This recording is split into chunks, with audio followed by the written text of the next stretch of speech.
En casas comerciales que son muy prestigiosas existen cierta mercancía, ciertos productos que se les llaman productos que son exclusivos.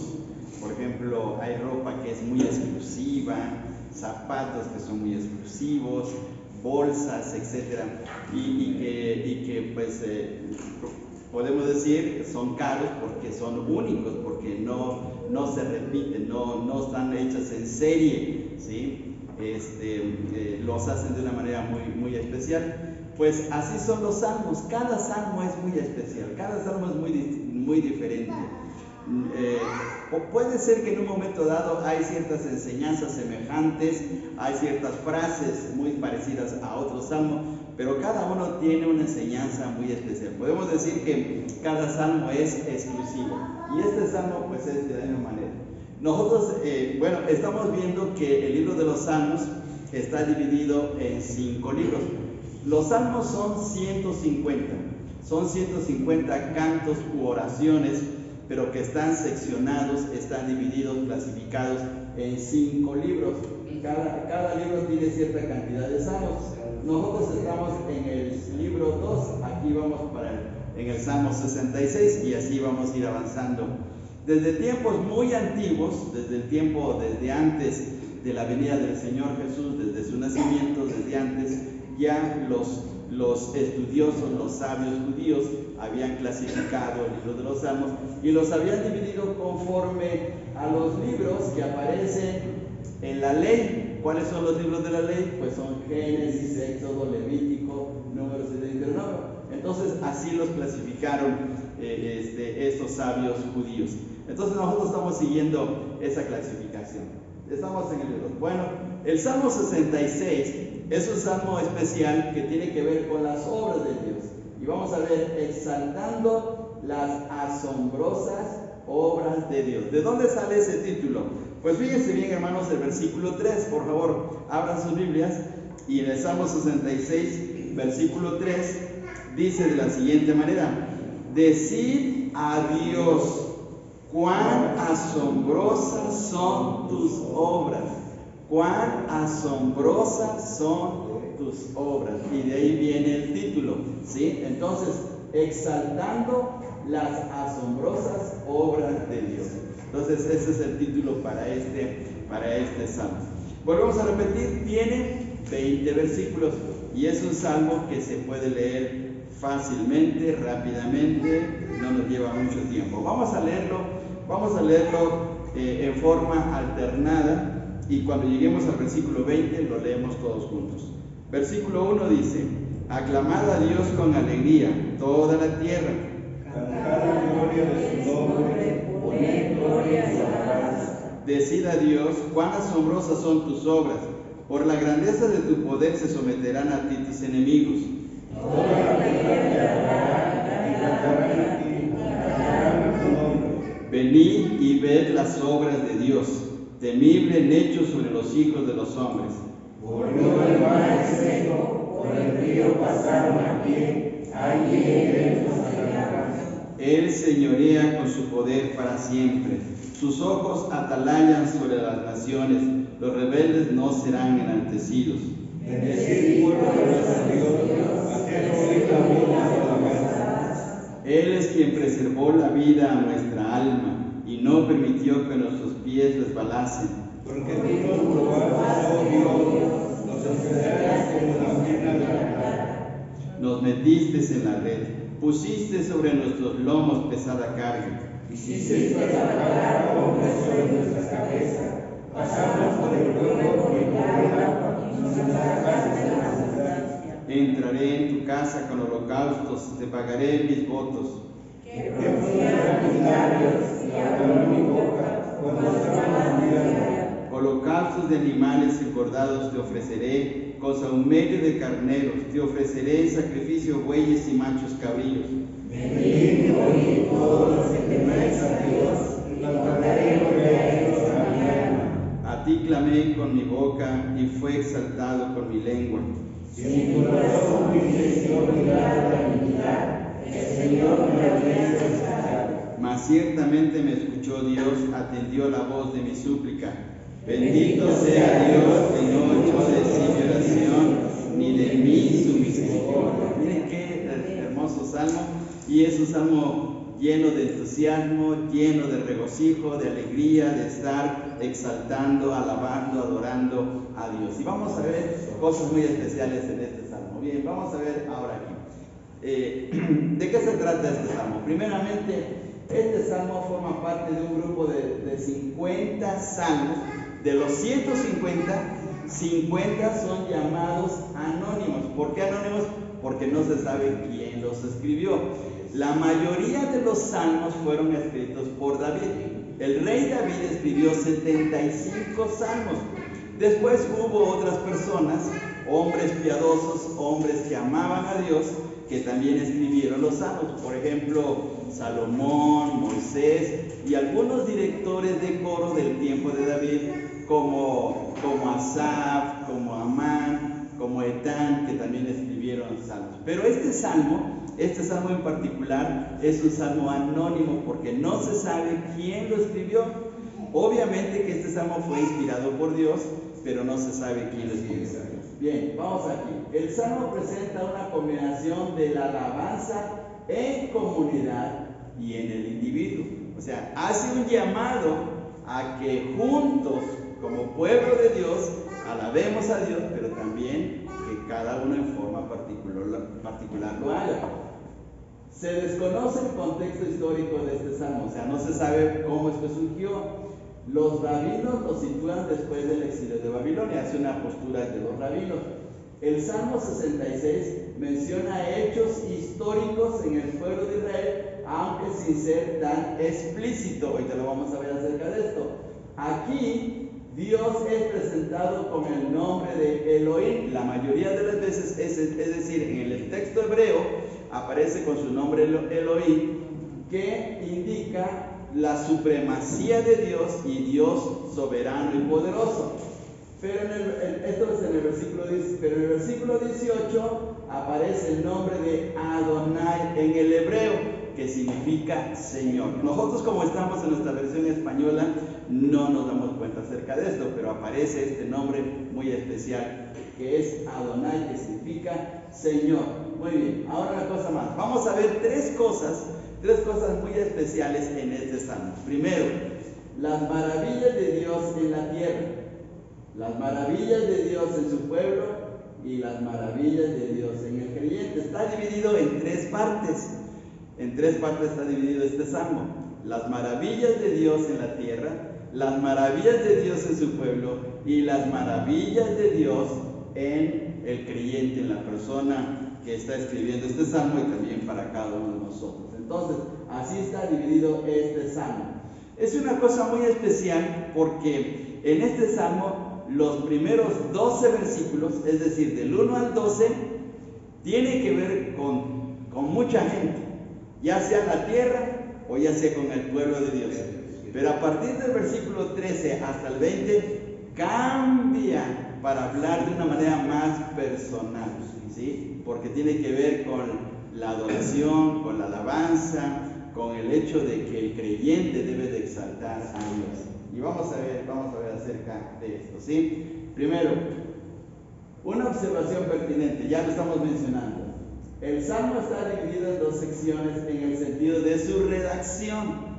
Los versículos del 1 al 12, los verbos se encuentran en plural, mientras que los versículos del 13 al 20, los verbos están en singular. Lo que el escritor sagrado hace notar es que la alabanza debe ser en comunidad, es decir, juntos, y también debe ser en forma personal.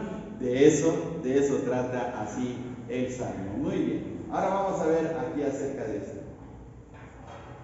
Vamos al primer punto, las maravillas de Dios en la tierra. Dice los primeros dos versículos: aclamar a Dios con alegría, ¿quién? Toda la tierra, cantar la gloria de su nombre. ¿Por qué? ¿Por qué debemos de exaltar a Dios en toda la tierra? Porque día tras día vemos sus maravillas y a veces se nos hace tan común que ya no le damos gracias a Dios. Por ejemplo, sale el sol, Y pues ya sabemos que tiene que salir el sol cada mañana, pero no le damos gracias a Dios.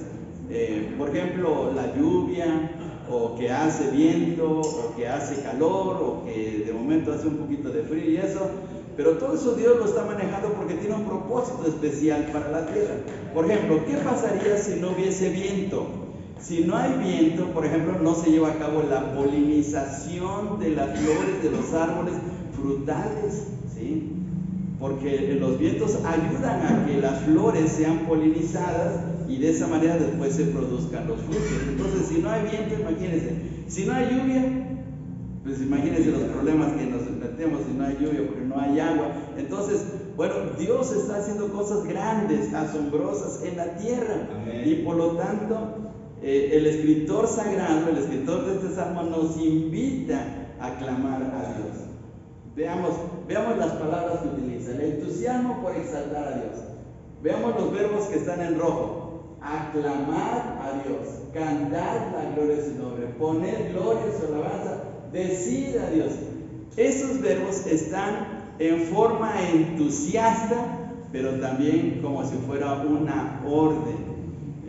Están como si fuera una forma directa, pero que sea contundente. Dice aquí, los verbos expresan prontitud, entusiasmo, alegría, un deseo ferviente de exaltar a Dios, decirle gracias Dios por este día, gracias Dios por el sol, gracias Dios por la lluvia, gracias Dios por la vida que me das, gracias por la familia que tengo, gracias por eso. Entonces, exaltando a Dios por lo que está haciendo en nuestras vidas. Entonces, el salmista, el que escribe este salmo, está entusiasmado, está alegre, está contento, ¿sí? Por ejemplo, los que les gusta el fútbol, si su equipo gana, ¿cómo se sienten? ¿Cómo se sienten si su equipo gana, su equipo favorito gana? Pues se sienten gozosos, se sienten felices, se sienten alegres porque su equipo. Pero, ¿qué más que Dios nos está bendiciendo abundantemente cada día?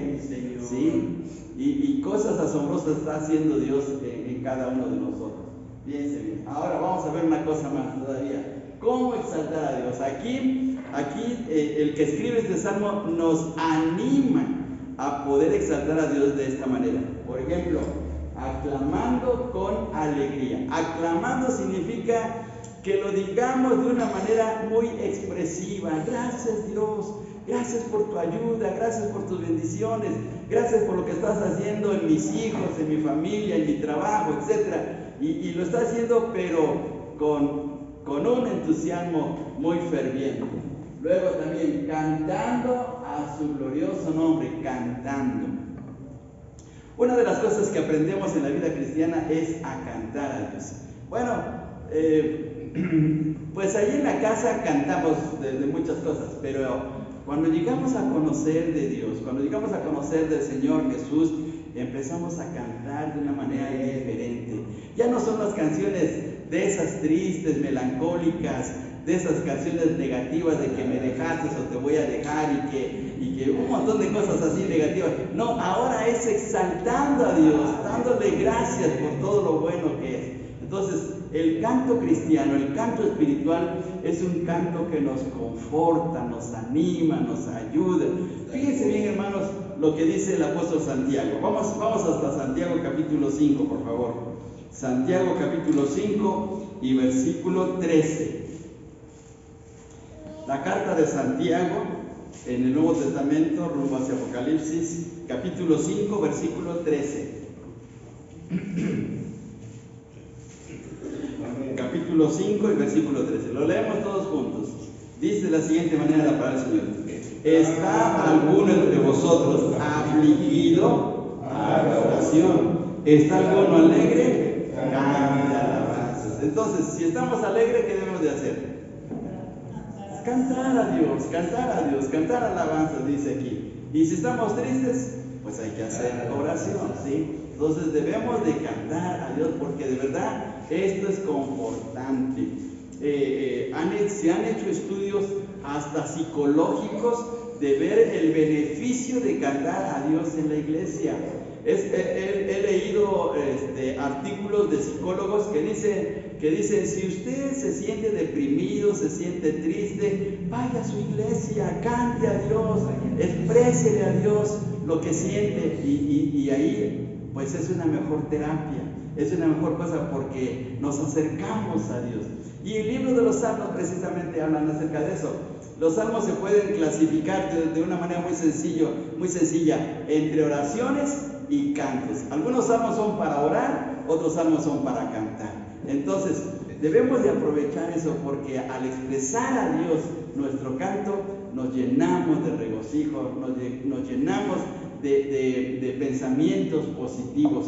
Dejamos de estar pensando en cosas tristes, difíciles, de problemas que tenemos, para ver que Dios está a nuestro lado y que Dios está haciendo la obra en nuestra vida. Entonces, debemos de hacer esto, poniendo excelencia en la alabanza. Versículo 2, fíjense bien lo que dice el versículo 2. Cantad la gloria de su nombre. Debemos de cantar a Dios por lo grandioso que es. Pero vean ustedes el siguiente renglón. Poner gloria en su alabanza. ¿Qué significa eso de poner gloria? Pues pongamos excelencia, de lo mejor. Claro que algunos de nosotros cantamos no muy bien, ¿verdad? Que cuando cantamos hasta se rompen los vidrios, pero debemos de cantar con gozo, con ánimo a nuestro Dios. Independientemente de que si somos afinados, no somos afinados, si sabemos música, no sabemos música, pero debe de salir de nuestro corazón, del deseo de exaltar a Dios. Dice aquí, poner gloria, es decir, hagámoslos con entusiasmo, con ánimo a nuestro Dios. Y una cuarta cosa, reconociendo sus obras asombrosas. Y otra vez vemos el versículo 3. Dice, decid a Dios, cuán asombrosas son tus obras. Miren la frase, decid a Dios. A ver, hermanas, les quiero hacer una pregunta. Bueno, sí, una pregunta íntima, por decir así. ¿Les gusta que sus esposos les digan palabras bonitas? ¿Sí o no? Sí. Pues sí, a toda esposa le gusta que su esposo le diga palabras bonitas. Por ejemplo, en el libro de Cantares encontramos que el esposo le dice palabras muy especiales a la esposa. Por ejemplo, le dice paloma mía. Así aparece muchas veces ese término en el Cantar de los Cantares. Bueno, yo no sé si usted le diga lo mismo a su esposa, pero a una esposa le gusta que se le digan cosas bonitas. Pero miren lo que dice aquí el versículo 3. Decid a Dios, hay que decirle a Dios, Dios, gracias por tus obras, gracias por la vida que me das, gracias por tus bendiciones, gracias por los hijos que me diste, son bien latosos y se acaban el refri, pero gracias por ellos. Entonces a Dios le agrada que le digamos también expresiones así, de exaltación por lo que Él es, ¿sí? Debemos de hablarle a Dios de la manera amorosa también, porque Dios lo es con nosotros, ¿sí? Entonces, de eso, reconociendo las obras de Dios. Vamos a una cosa más. Razones por qué debemos de exaltar a Dios. ¿Por qué debemos de exaltar a Dios? Hay 3 razones muy especiales. Primero, su glorioso nombre. No es cualquier persona. Dios tiene un nombre glorioso y ahorita vamos a ver qué significa eso. Entonces debemos de exaltarlo porque de verdad que Dios es maravilloso, tremendamente grandioso. Una segunda cosa, sus obras son asombrosas, como ya lo vimos. Dios está haciendo cosas muy tremendas. A veces estamos en una situación bien difícil y miren cómo Dios nos saca de una situación. Pasamos por enfermedades, pasamos por momentos de crisis emocional, pasamos por problemas económicos, pasamos por momentos en donde no encontramos trabajo o donde tenemos ciertos problemas y no encontramos la salida a ese problema. Pero Dios actúa a nuestro favor cuando clamamos a Él. Y cuando le pedimos que Dios nos ayude, Dios interviene. Entonces, debemos de reconocer eso y por esa razón debemos de exaltar a Dios. Y tercero, también porque a veces hay enemigos, hay personas que nos tratan de dañar en nuestras vidas, pero los ponemos en las manos de Dios y Dios nos liberta de sus malas intenciones. Entonces, debemos darle gracias a Dios. Veamos lo que dice el versículo 3, por favor, de aquí de este salmo. Dice, decid a Dios cuán asombrosas son tus obras, por la grandeza de tu poder se someterán a ti tus enemigos, porque hay enemigos, hay personas que a veces nos quieren hacer daño, pero Dios nos protege y Dios nos cuida de una manera tan grandiosa, ¿sí? Entonces, por eso es que debemos de exaltar a Dios. Entonces, nuevamente, debemos de darle nuestra exaltación, nuestra alabanza a Dios con mucho entusiasmo, con mucha alegría, con mucho ánimo, ¿sí? Entonces, qué maravilloso es estar delante de Dios dándole la alabanza. Bien, vamos a una cosa más todavía. ¿Le puedo cambiar? ¿Sí? Bien, vamos ahora al punto número 2. Dice aquí este texto: cantad la gloria de su nombre, poned gloria en su alabanza, toda la tierra te adorará y cantará a ti, cantarán a tu nombre. Note por favor aquí las palabras nombre, ¿sí? El nombre de Dios es un punto de referencia para saber qué podemos esperar de Él. Por ejemplo, ¿qué esperamos de Dios? Pues su bondad. Esperamos sus bendiciones, su protección, su cuidado, su ayuda. Entonces, el nombre de Dios nos hace ver qué clase de persona es nuestro Dios. David en sus salmos menciona que Dios es su esperanza, que es su auxilio, que es su refugio, que es su escudo. Y eso tiene que ver con el nombre de Dios, porque se está identificando Dios de cómo es Él. Luego, ¿y cómo debemos relacionarnos con Él? ¿Sí? ¿Cómo debemos relacionarnos? Porque Dios es misericordioso. Entonces, con confianza podemos acercarnos a Él, porque sabemos que Dios nos atiende. Una cosa más, la autoridad de Dios es su poder legítimo y capacidad para gobernar el universo. Al mencionar el nombre de Dios, estamos viendo su autoridad, su poder inmenso, que Él gobierna toda la creación. No gobierna solamente la tierra, gobierna todo el universo, ¿sí? Los que estudian astronomía se han dado cuenta que hay millones de estrellas regadas en el universo. ¿Y quién las controla? Dios las controla todo. Y si Dios controla con gran poder su universo, ¿qué no podrá hacer en nuestras vidas cuando nosotros somos tan frágiles y tan pequeños? Entonces Dios es grande. Vamos aquí. Su nombre representa el dominio que ejerce sobre la creación. La naturaleza le obedece. Él puede destruir, restaurar o crear. Los ángeles le obedecen. Los demonios y el diablo mismo se sujetan cuando les da una orden. Fíjense bien, hermanos, qué increíble. ¿Sí? Toda la creación, todos los seres angelicales, humanos, los animales, las plantas, todos los insectos se sujetan a la dirección de Dios, porque Él lo gobierna todo. Entonces, si Dios hace cosas tan grandes en la creación, ¿qué no puede hacer a nuestro favor? Y debemos de darle gracias a Dios, que tiene un cuidado especial hacia nuestras vidas. Vamos por favor al Salmo 116, por favor, ahí adelantito. Veamos este Salmo, el Salmo 116, y vamos a leer lo que dice el versículo 12. Salmo 116 y versículo 12. Salmo 116, versículo 12. A ver, todos juntos leamos. Dice así: ¿qué pagaré a Jehová por todos sus beneficios para conmigo? ¿Qué le podemos dar a Dios? No, pues miren, simplemente tenemos que decirle: gracias Dios, gracias por este nuevo día, gracias por tu cuidado, gracias por tus bendiciones, gracias por la ayuda que me das, por tantas cosas que el Señor hace a nuestro favor. Y a veces, aunque pasamos por momentos difíciles de tristeza, de lucha, de alguna necesidad, debemos darle gracias a Dios, porque Él tiene cuidado de nosotros y tarde o temprano nos va a sacar triunfantes.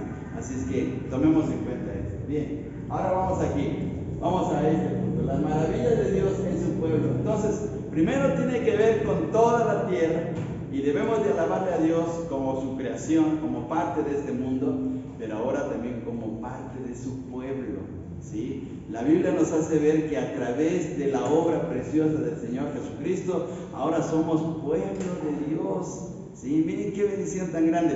Por favor, les invito a que vayamos a la primera carta de Pedro, capítulo 2, por favor. Primera de Pedro, capítulo 2, y vamos a leer el versículo 9. Primera carta del apóstol Pedro, capítulo 2, versículo 9. Primera de Pedro 2, 9. A ver, vamos a leer todos juntos. ¿Qué dice este texto? Mas vosotros sois linaje escogido, real sacerdocio, nación santa, pueblo adquirido por Dios, para que anunciéis las virtudes de aquel que os llamó de las tinieblas a su luz admirable. ¿De dónde nos llamó el Señor? De las tinieblas. ¿Y a dónde nos pasó? A su luz admirable. Y ahora somos pueblo de Dios. Entonces también como pueblo de Dios debemos de alabarle. Dice este texto: venid y ved las obras de Dios, temible en hechos sobre los hijos de los hombres. Entonces hay una invitación. Veamos acá la palabra temible. La palabra temible aquí otra vez hace notar lo que nos está mencionando el Salmo, de las asombrosas cosas de Dios. Temible quiere decir asombroso, espantoso, estupendo, formidable, maravilloso, de miedo o de reverencia, temeroso, temible, terrible, tremendo. Es decir, Dios es grandioso, ¿sí? Y a veces con los enemigos, con aquellos que van en contra de su voluntad y aquellos que no se sujetan a su ley, Él es temible, pero para su pueblo Él es maravilloso.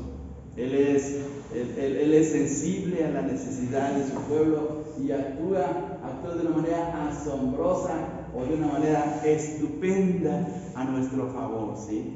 Entonces, con relación a los enemigos, actúa con dureza para hacerles ver que Dios ahí está presente, que nadie se puede burlar de Dios, pero para su pueblo actúa de una manera totalmente diferente, cordial, amable, con amor hacia nosotros, ¿sí? Entonces, veamos la forma como dice este salmo: venid y ved las obras de Dios, temible en hechos sobre los hijos de los hombres.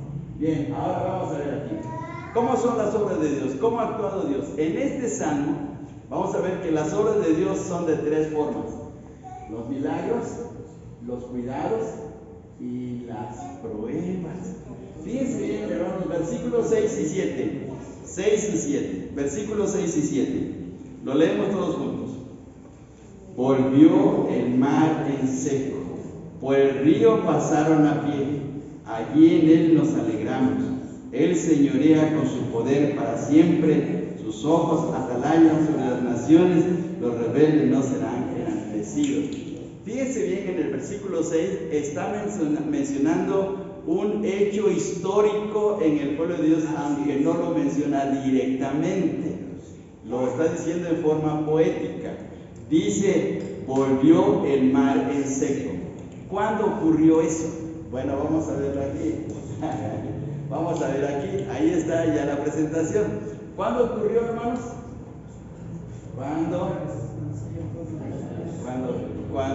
Cuando Israel salió de Egipto. ¿Y qué más ocurrió? El mar rojo se abrió en dos partes y todo el pueblo de Israel pasó, dice que en seco. O sea, qué impresionante ha de haber sido. Vamos a ver lo que dice Éxodo 14, 21 y 22, por favor. Éxodo 14, versículos 21 y 22. Éxodo 14, versículos 21 y 22. A ver, todos juntos vamos a leer. Y extendió Moisés su mano sobre el mar, e hizo Jehová que el mar se retirase por recio viento oriental toda aquella noche, y volvió el mar en seco, y las aguas quedaron divididas. Entonces los hijos de Israel entraron por en medio del mar en seco, teniendo las aguas como muro a su derecha y a su izquierda. Bien, imagínense, hermanos, cómo sería o cómo debió haber sido pasar en medio de ese mar y a los lados las paredes, pero paredes de agua. Oh, qué maravilloso. ¿Sí? Hasta usted podría ver ahí un tiburón como ver ahí una mantarraya, o ver ahí un pez espada, o etcétera, ahí ver los peces en ese muro de agua y pasando, como dice el texto, pasando en seco. Gloria a mi Señor Jesucristo. Qué impresionante haber sido. Entonces fue una cosa asombrosa. Entonces este salmo está haciendo ver la manera como Dios obró milagrosamente a favor de su pueblo. ¿Y cuál es el otro milagro? Veamos, regresemos otra vez al Salmo 66:6. Dice: volvió el mar en seco, por el río pasaron a pie. ¿Cuál río? El río Jordán. Por el río Jordán. Se volvió, por decir así, a repetir hasta cierto punto el milagro, porque ahora, 40 años después de esta experiencia de pasar por el Mar Rojo, todo el pueblo de Israel, después de 40 años, pasó o atravesó el río Jordán. Entonces, aquí está la situación. En el libro de Josué, capítulo 3, del 14 al 17, ahí está la experiencia. Los sacerdotes que llevaban el arca del pacto fueron los primeros a entrar a las aguas, y cuando llegaron a la mitad del río separaron las aguas y otra vez quedó en seco, y todo el pueblo pasó a través del río Jordán. En ese momento en que estaban pasando los israelitas, era tiempo donde había abundancia de agua en el río Jordán.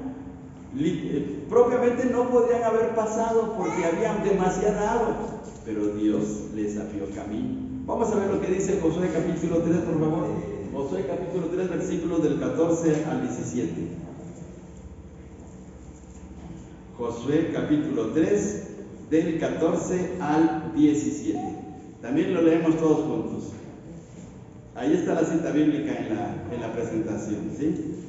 A ver, todos juntos, dice así: y aconteció cuando partió el pueblo de sus tiendas para pasar el Jordán, con los sacerdotes delante del pueblo, llevando el arca del pacto, cuando los que llevaban el arca entraron en el Jordán, y los pies de los sacerdotes que llevaban el arca fueron mojados a la orilla del agua, porque el Jordán suele desbordarse por todas sus orillas todo el tiempo de la siega. Las aguas que venían de arriba se detuvieron como en un montón bien lejos de la ciudad de Adán, que está al lado de Zaretán, y las que descendían al mar de Arabá, al mar Salado, se acabaron y fueron divididas, y el pueblo pasó en dirección de Jericó. Mas los sacerdotes que llevaban el arca del pacto de Jehová estuvieron en seco, firmes en medio del Jordán, hasta que todo el pueblo hubo acabado de pasar el Jordán, y todo Israel pasó en seco. ¿Cuál es la palabra que se repite en este pasaje de Josué y en el libro de Éxodo? En seco, ¿verdad? Pasaron en seco. Fíjense qué cosa tan impresionante ha de haber sido esta experiencia para el pueblo de Israel. Entonces, ¿cómo son las obras de Dios? Pues asombrosas. Por eso es lo que está diciendo aquí el texto. Asombrosas son las obras de Dios. Y tal vez nosotros no tengamos la misma experiencia, pero Dios está haciendo cosas asombrosas también en nuestras vidas. ¿Sí? Dios está haciendo cosas grandes en cada uno de nosotros. Bien, entonces, los milagros del Señor. Ahora vamos a ver aquí los cuidados también. Las asombrosas obras de Dios también tienen que ver con su cuidado. Dice: Él es quien preservó la vida a nuestra alma y no permitió que nuestros pies resbalasen. Hemos estado en algunas ocasiones a punto de morir. Hemos estado a punto de morir en un momento.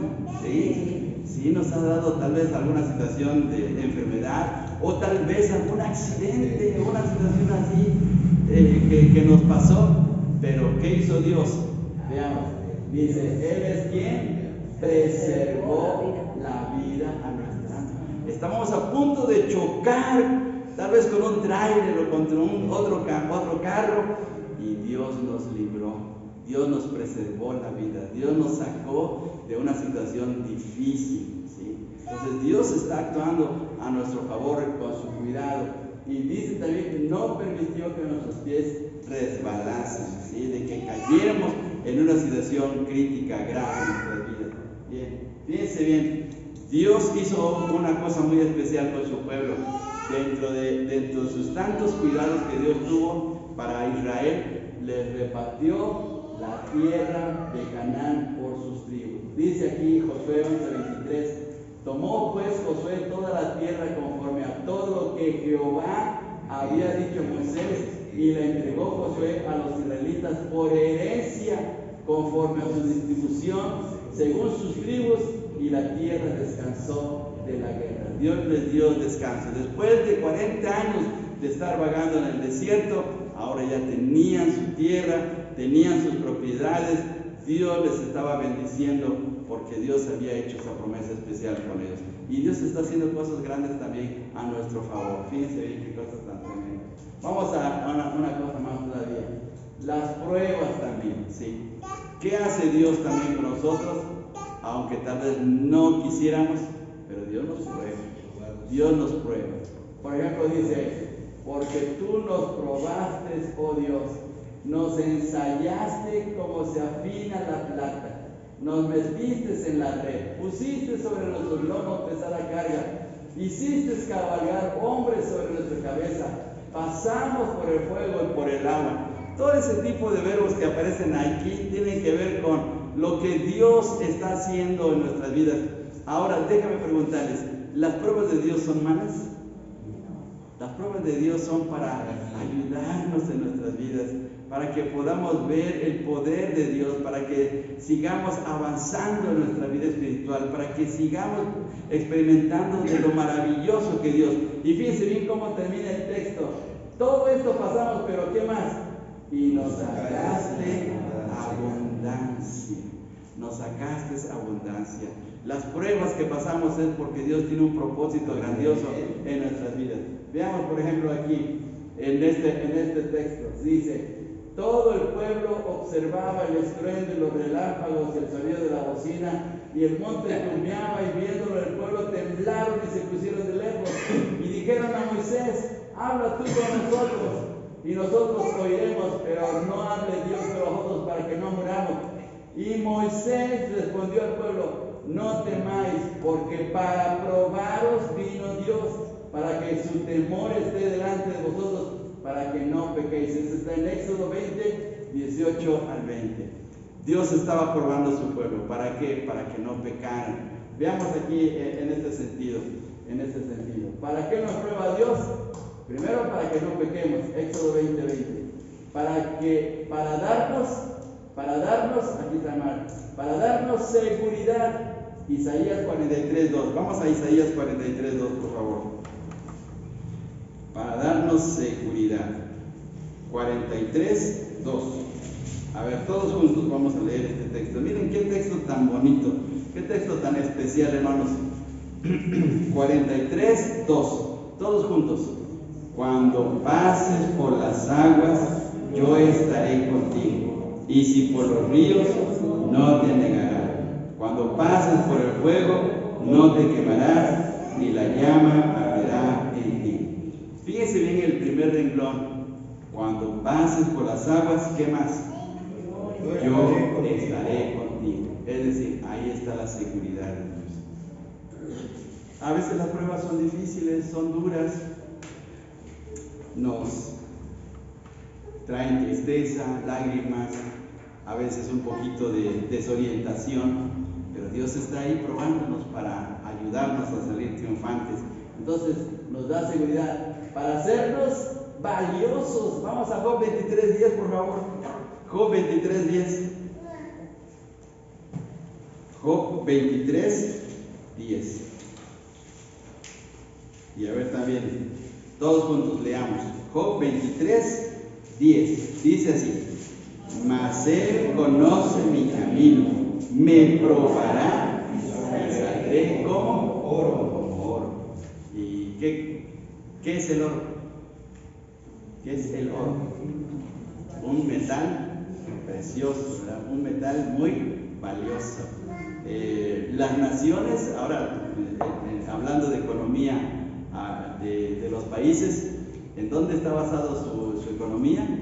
Pues en el oro, ¿sí? Sus reservas están en oro, ¿sí? México tiene, nuestro país tiene sus reservas en oro y el oro está en Londres, está en Inglaterra, ¿sí? Entonces ahí está la valía de nuestro país.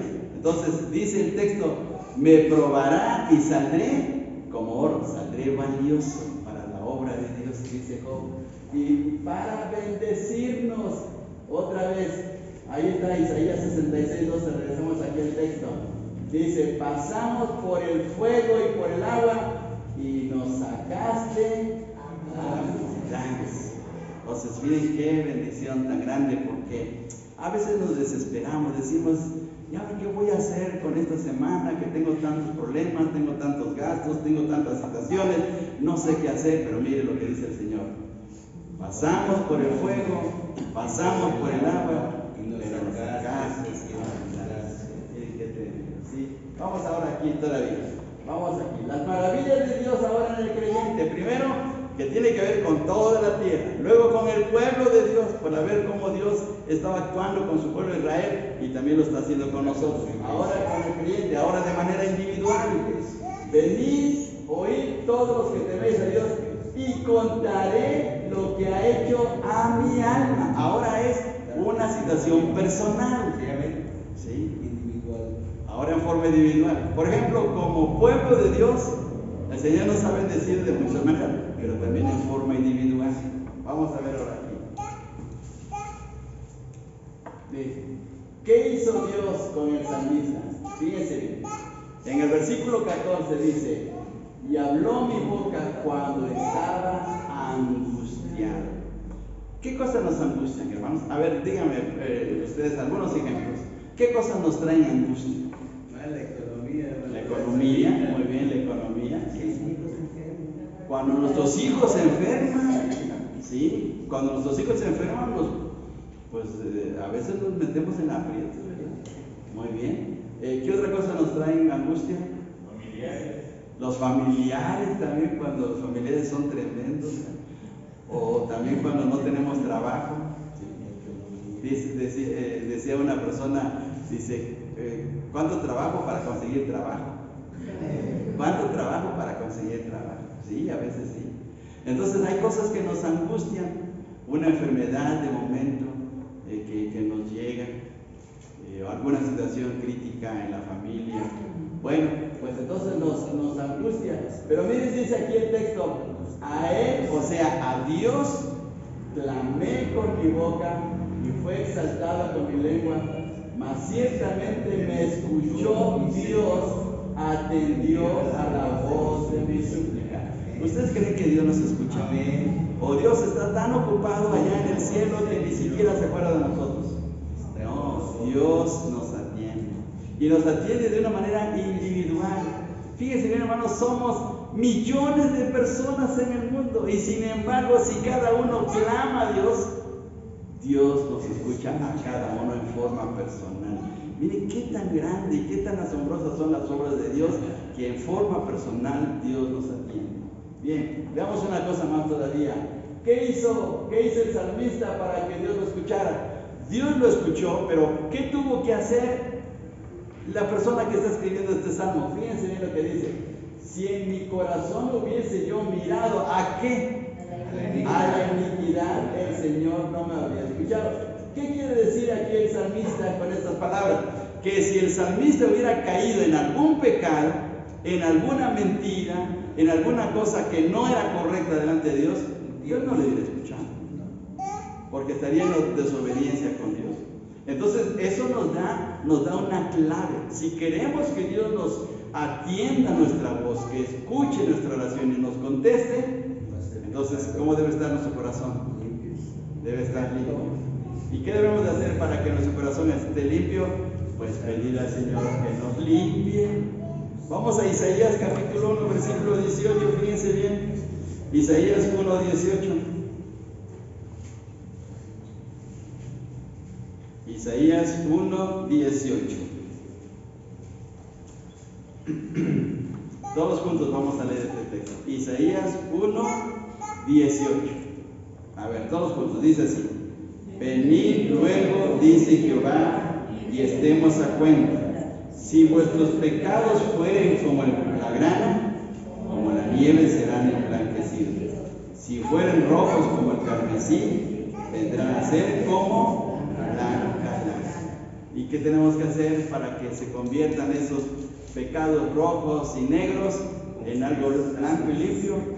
Pues tenemos que pedir al Señor que nos perdone, tenemos que confesarle. Y vamos ahora a 1 de Juan capítulo 1 y versículo 7, por favor. 1 de Juan capítulo 1 y versículo 7. La primera carta de Juan está rumbo hacia el final de nuestras Biblias, cerca del libro de Apocalipsis, capítulo 1, versículo 7. Dice de la siguiente manera, todos juntos, 1:7. Pero si andamos en luz, como Él está en luz, tenemos comunión unos con otros, y la sangre de Jesucristo nos limpia de todo pecado. ¿Qué es lo que nos limpia nuestro pecado? La sangre del Señor Jesús. Ahora versículo 9, por favor, ahí mismo, versículo 9.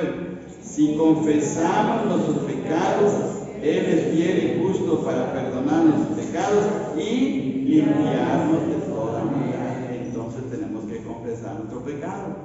Y cuando confesamos nuestro pecado, entonces podemos acercarnos a Dios, expresar nuestra oración y saber que Dios nos escucha. Esto fue lo que hizo el escritor de este salmo. Fíjense bien, dice, si en mi corazón hubiese yo mirado iniquidad, el Señor no me habría escuchado.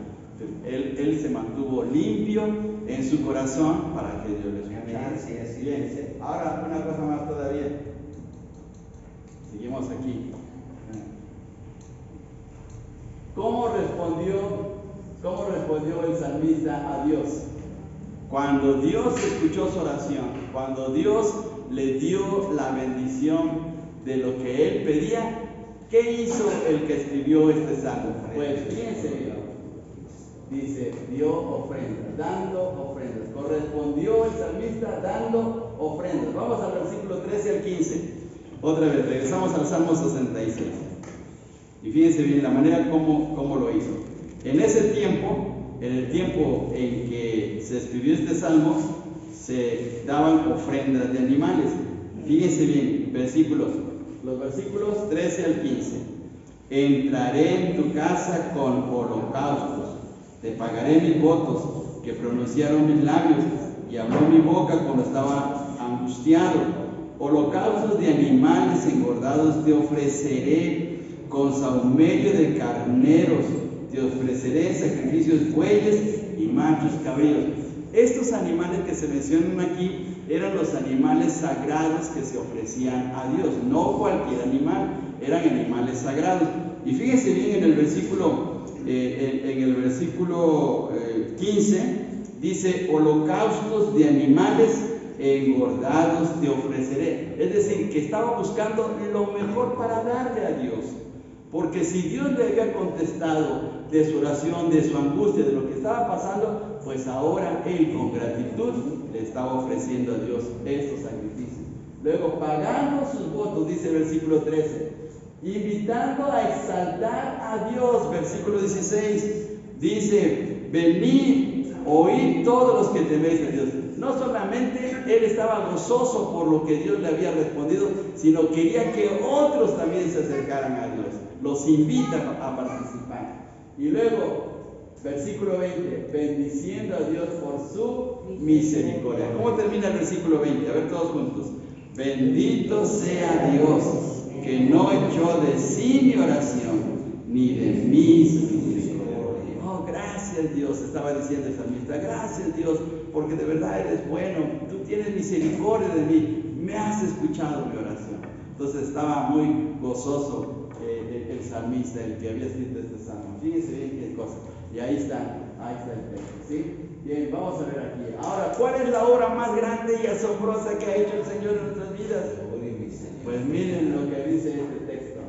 Y a vosotros estando muertos en pecados y en la incircuncisión de vuestra carne, os dio vida juntamente con Él, perdonándonos todos los pecados. ¿Cuántos pecados nos perdonó el Señor? Todos los pecados. Miren qué bendición tan grande. Y esa es la obra más grande de Dios. Cuando cantamos el himno 26 de nuestro coritario, habla acerca de la creación, habla de lo maravilloso que es la naturaleza.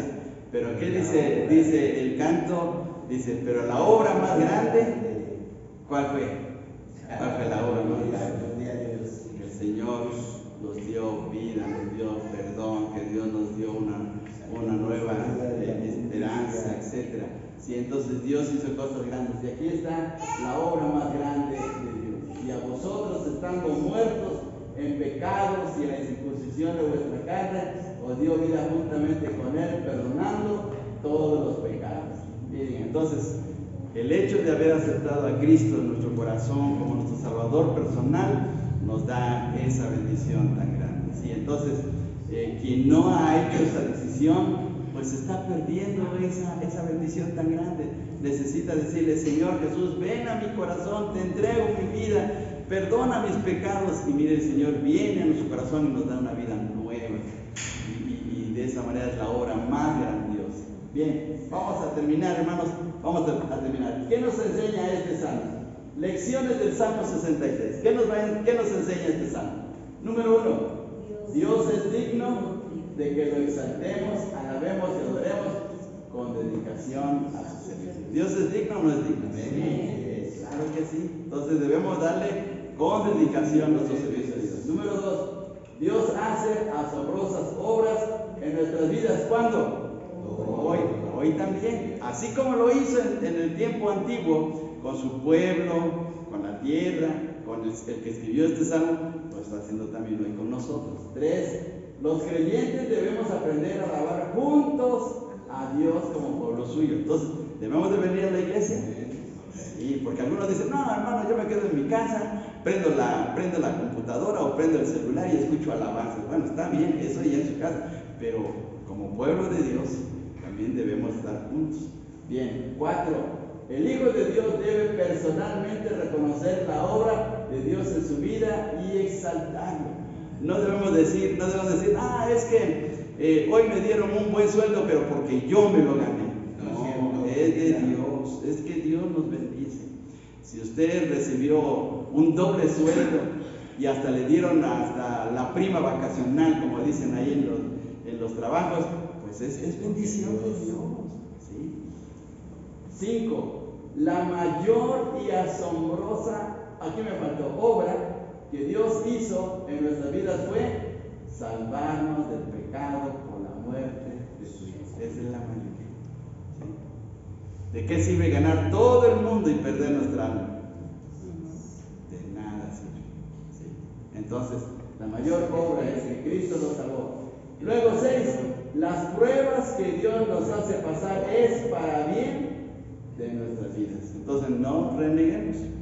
¿Sí? Si estamos pasando por una prueba, decir: Señor, tú sabes lo que está pasando, gracias, y Señor, me pongo en tus manos, tú sabes lo que vas a hacer en mi vida. Número 7. Debemos bendecir a Dios por las oraciones contestadas. Debemos de bendecir al Señor. Bien, entonces esas son las lecciones del Salmo 66. ¿Qué aprendemos personalmente de este Salmo? ¿Qué aprendemos?